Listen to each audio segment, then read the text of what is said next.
In this guide, I'm going to show you how you can find your sent emails here in Outlook. If you do find this guide helpful, make sure to like the video and subscribe to the channel with all notifications on. It really does help the channel. Lets us know that you want more content like this.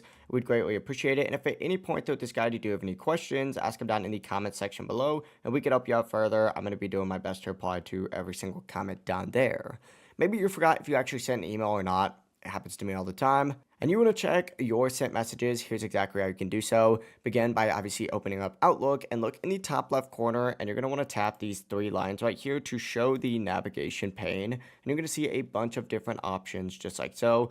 Simply go ahead and scroll down to whatever email you think you sent it from, or if you have that email favorited, you could just navigate directly into it from here, but select the sent items option just like so. Now, if you're not seeing that and you're just seeing the email itself, you're going to have to expand that email first by selecting the little arrow and then selecting sent items. But once you tap that, you're going to be able to see every single email that you've sent just like that. You could tap on any of them to open them and read them. But if you do have any questions, ask them down in the comment section below and we can help you out further. I'm going to be doing my best to reply to every single comment down there. And before you do leave this video, make sure to like the video and subscribe to the channel with all notifications on. It really does help the channel and lets us know that you want more content like this. We'd greatly appreciate it. Have a great rest of your day. Peace.